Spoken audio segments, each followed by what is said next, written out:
Hi everyone, it's Cindy Porter with you again today.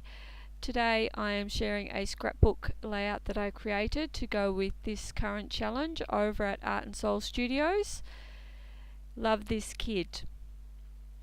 I began with a white piece of cardstock and some paint and some art printing plates from Carabel Studio. This one is called Rounds.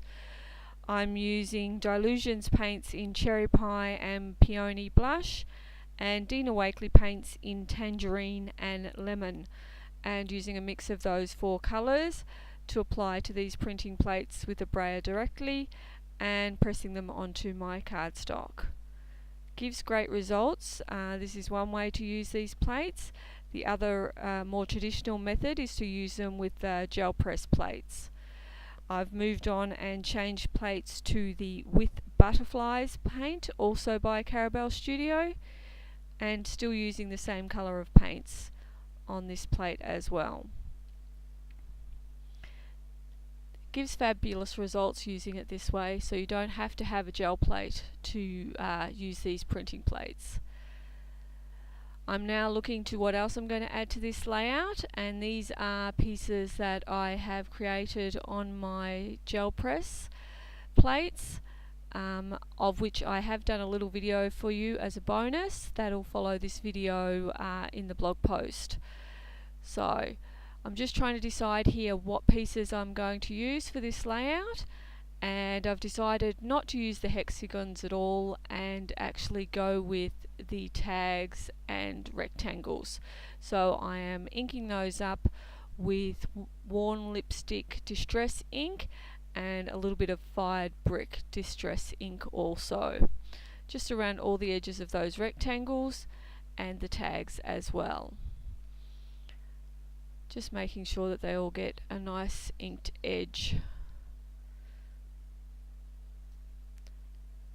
Just finishing them off now and trying to keep my tags in that rough position that I've sort of decided that I like for this moment. I've now moved on and I've grabbed a darkroom door texture stamp. It's called French Script. I love script stamps on backgrounds, and I am stamping that with Fired Brick. And now with Worn Lipstick I am using a Scrap FX Harlequin stamp. Scrap FX stamps are amazing. They are a thin foam stamp that comes with its own little acetate backing piece, so you don't need anything else, and they take distress ink amazingly well. Give fabulous results. Can't recommend them highly enough. I'm just adding some seam binding to each of the tags to give them a bit more of a finished look. And now I'm moving on to putting some chipboard on the back of my photos. I always back my photos nowadays with chipboard, been doing that for many years.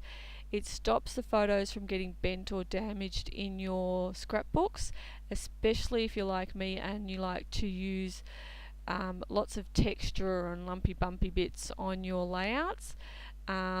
Your pages can get a bit bent and warped in the albums. I find the chipboard on the back of the photos keeps them beautifully straight and undamaged. So it's become a necessary part of my creating. I'm adding a few of those rectangles to the piece just to fill it out that I have gel press printed. God, that's a tongue twister, don't say that too quickly. I'm now adding some gauze. I use surgical gauze rather than muslin. I like its looser weave than the muslin, and use it all the time. I've chosen this title, Love This Kid, suited my photos beautifully. That's by Scrap FX, and I am covering it with glue and then adding some Distress glitter dust in Vintage Platinum. I hate glitter though. It gets everywhere. I couldn't get rid of it for days. Had little sparkles on my face. Anyway, even after showering. Too much information. Back to the layout. I am now adding 49 and Market flowers. Love these flower sets from 49 and Market. Lots of different sizes in a couple of colours in each of the packs. Fabulous, great packs to own of flowers. Yeah, really good packs of flowers. I am now finally sticking everything down and just making sure I have the right amount of the gauze showing, not too much, not too little, and sticking those flowers in place. Just using white acid-free glue to stick those down, and the same for the title. Just holding that in place there for a minute. Now, my finishing touches for the layout, I'm adding some prills in Coral Sea colour, using some 3D gel to stick them down. I love adding these little finishing touches. I think that's what makes or breaks a layout, makes them look completely finished. Just those extra little details that you add like this. So I literally just put some 3D gel on the brush and then onto the layout and dip the brush into the prills to pick up a few at a time and dab them into the gel onto the layout. Just making sure I have enough, and there's the finished layout. I hope you've enjoyed this short video tutorial on how I put this layout together.